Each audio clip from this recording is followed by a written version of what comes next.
Ontem a gente também foi vítima do apagão, isso por volta das 8h30 da manhã, nosso estúdio ficou às escuras, depois o nosso No Break sofreu uma pane incrível, né? Quando você pensa que já tá ruim, piora, a gente acabou saindo do ar, infelizmente, e justo no momento em que conversávamos com o jornalista e escritor Jolivaldo Freitas, ele que está para lançar o livro A Peleja dos Zuavos Baianos contra Dom Pedro, os Gaúchos e os Satanás. E olhe, tudo começou quando ele botou o pé aqui no estúdio, o que nos faz desconfiar que a culpa é dele.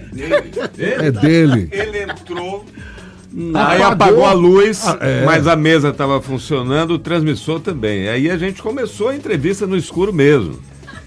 Aí, então, quando o Paulinho chega com a lanterna do celular, coloca em cima de Jolivaldo, ele falou no Satanás, aí aliás, desligou o país inteiro. Por favor, o nome do livro vai ter que ser A Peleja dos Zuavos Baianos contra Dom Pedro, os Gaúchos e aquele que não pode ser dito o nome. Mas não confundir aquele que não se pode dizer o nome com o inelegível, hein? São entidades diferentes. Bom dia para todos. A questão é a seguinte: Ernesto ainda começou a chamar o Jack Nicholson.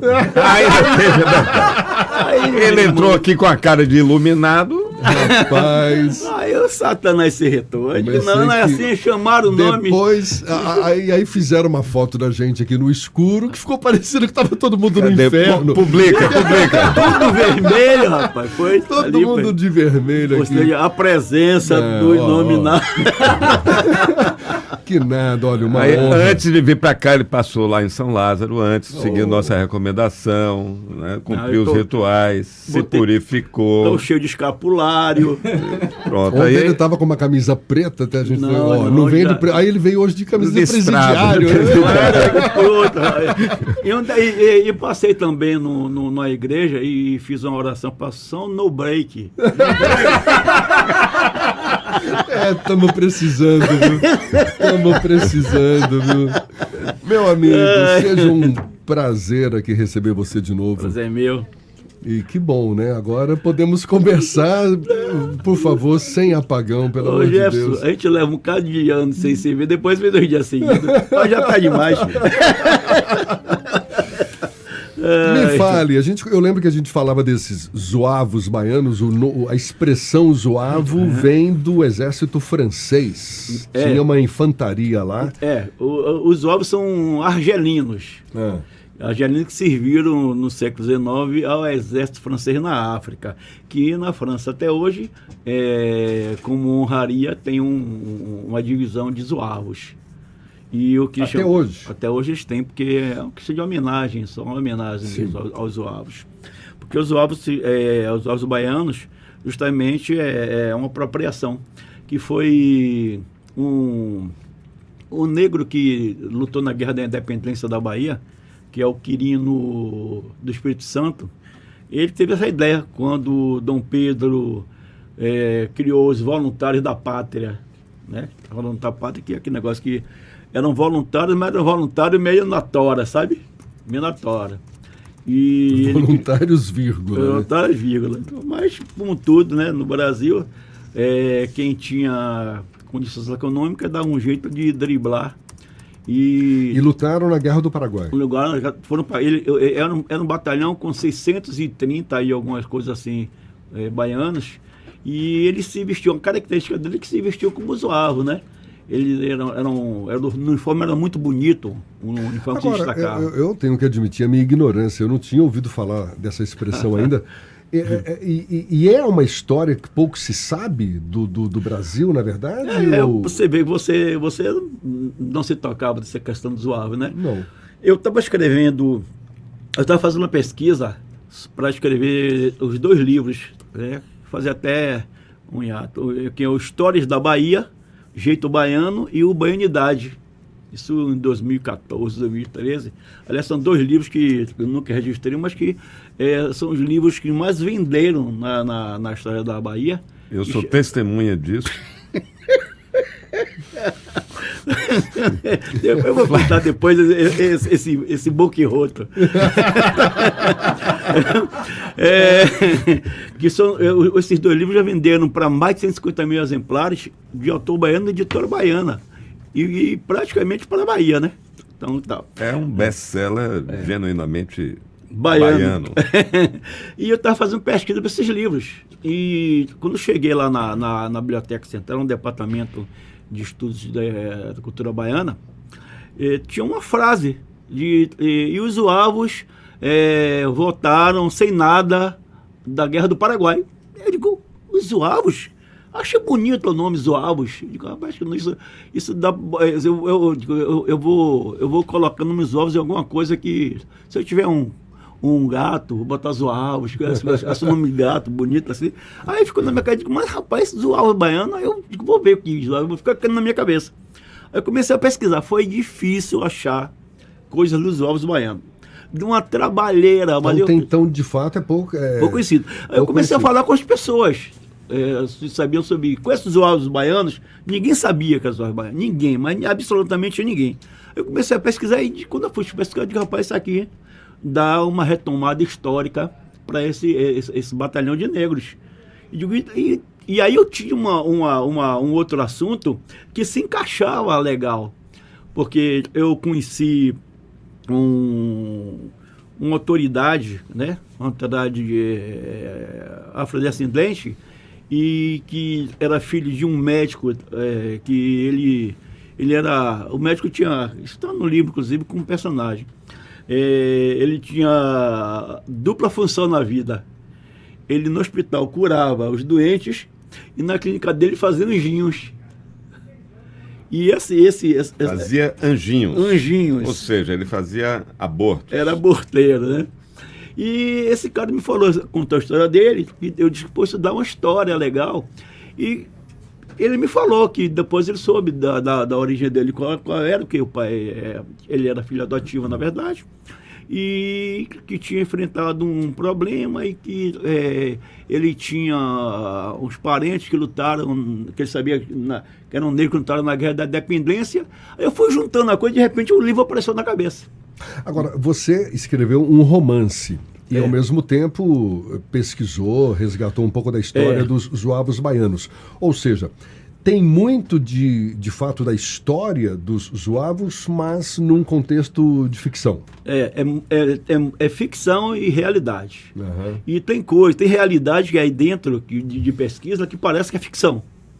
Que você não acredita, pô, isso aí isso aí não existiu. Por exemplo?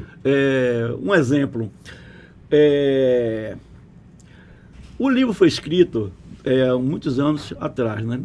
Que foi um livro que demorou de escrever, que você vê que é um livro grande. É um livro de peso. É um livro de peso. Esse livro fica em pé. É um livro de peso. Ele tem 550 e 50 e quantas? 55 páginas. É um livro que a editora não faz, né? Então a Fundação Pedro Calmon que de repente aprovou esse livro e fez. Então, nós vivemos recentemente na Justiça Baiana a tal da Operação Faroeste. Sim. Quando você vai chegar nesse livro, você vai achar a Operação Faroeste 5 anos antes dela acontecer. Então você diz, não é possível, entendeu? Esse cara copiou a Operação Faroeste. Não. A Operação Faroeste que envolve juízes, desembargadores... Que teriam vendido sentenças judiciais. Mas aí foi criação sua 5 anos atrás, ou você criou a partir de dados, de realidade, de fatos que você viu lá? De fatos, que eu peguei esse fato, claro que não eu poderia dar os nomes, né? E transformei numa ficção. Mas é uma realidade. Sabe? É uma realidade, assim, absurda. Agora, o título do livro, A Peleja dos Zuavos Baianos contra Dom Pedro, os Gaúchos e o Satanás. Dom Pedro, porque Dom Pedro isso foi II. Na época do Império, ainda isso. Dom Pedro II. Porque quando ele criou as vantagens sociais e o Quirino teve a ideia de criar os zuavos, com a roupa do zuavo, que é bombacha vermelha, o blusão azul, o cap africano, essas coisas, ele tinha certeza de que os negros indo, e quando voltassem, teriam o quê? Alforria, teriam terras, teriam cargos, teriam um outro tipo de vida. Porque o Dom Pedro tinha garantido isso de forma geral, né? Que aconteceria isso com aqueles que tivessem, que fossem lutar no Paraguai. E o que acontece? Os Zuavos foram muitos heróis, muita bucha de canhão, né? E quando voltaram, eles voltaram e não viu nada disso. Não receberam nada. Quer dizer, Dom Pedro até que tentou, mas a política não permitiu nada. Dom Pedro, inclusive, está nesse livro também, Dom Pedro era muito amigo de um príncipe negro, baiano, de Lençóis, que era Dom Obá. Dom Obá também lutou na Guerra do Paraguai, foi ferido, voltou no Rio, e ele era tratado realmente como príncipe por Dom Pedro. Era protegido Dom Pedro. E uma figura pouco conhecida, essa figura do Obá, né? E por que também contra os gaúchos? Contra Satanás eu não vou nem perguntar. Os gaúchos, eu estou com um problema que eu fui casado com uma gaúcha, né? Que ela foi 7 anos. Briga, né? Você é gaúcha. A gaúcha pergunta para minha filha, aí um beijo para Kim, porque seu pai tá falando mal da gente. Não, mas os gaúchos era como eram conhecidos os paraguaios, os uruguaios, o pessoal da fronteira conhecido como gaúchos. O nome gaúcho do gaúcho brasileiro vem de lá, entendeu? Mas também a coincidência, acabei de falar aqui da minha filha aqui, aí dentro tem um herói gaúcho, que foi um cara que se integrou aos Zuavos, que coincidência é tio-avô da minha filha, que é o Coronel Niederauer, que hoje ele tem estátua no interior do Rio Grande do Sul, que foi um herói também da guerra, que é que ele não só ele se juntou aos baianos, como ele não agregou, mas ele também protegeu muito os baianos que lutaram. Que o batalhão conseguiu chegar lá uniforme, conseguiu chegar agregado, né? Mas chegou lá, foram separando. Inevitavelmente desorganizando. Foi desorganizando os próprios do batalhão baiano, né? Agora, Jolie, você estava dizendo para a gente aqui que você tem uma relação com seus livros, depois que você lança, você não consegue ler. Depois você escreve, né? Nem que você não. Depois você escreve, você não consegue ler. Mas que esse você leu. Significa que é o seu melhor livro, na sua opinião? Rapaz, olha, eu tenho um carinho muito grande por histórias da Bahia, jeito baiano, né? Sim, porque é fantástico. Meu amor pela Bahia, tá aí. E ali, eu acho que ali eu achei o tom de falar das coisas da Bahia, sem ser turístico, sem ser pernóstico, sem ser bairrista, né? E é uma história com muita brincadeira, gozação de coisas que aconteceram, que vivi-se na festa de Largo. Mas muita informação. Informação, né? Não à toa é o seu maior livro, não é? Rapaz, ele é mais pesado. Falo. É o maior peso. Mas esse realmente, esse é 555 porque, páginas. Como o Renan estava dizendo, eu não consigo ler depois. Tanto que eu termino o livro, eu faço uma revisão, que eu sou péssimo de revisão, e passo para que faça a revisão final. E imprimiu, eu olho a capa e nem abro, porque para mim já foi. Mas esse livro eu consegui ler. Eu digo, rapaz, já acho que esse livro tá bom. Que legal. Mas tem uma história, esse negócio de eu não ler o livro, coisa interessante, aí vou quebrando a questão dos Zuavos. Eu estava catando um livro, um dos primeiros meus livros, e não tinha, porque eu tenho mania de sair dando os livros, quando eu vejo não tem um livro para mim. Sai dando. Aí eu digo, poxa, eu vou dar uma olhada naquele livro, que eu acho que tem umas coisas boas, que ainda há aquela fase da influência do realismo fantástico, né? Eu digo, eu vou escrever que o livro chamava-se Cemitério de Cães. No Cemitério de Cães Noturno. Aí eu catando e ninguém queria me dar, porque o pessoal sabe que se me der o livro, eu não devolvo, o disco eu não devolvo, né? Aí, pelo menos você é honesto. O Val Luiz, é um ladrão honesto. O artista plástico Val Luiz Bezerra, que quando me encontra no shopping, grita, ladrão, eu quero minha LP. Isso tem 50 anos. Eu digo, se um dia que ele der, você morre. Não vou dar, não.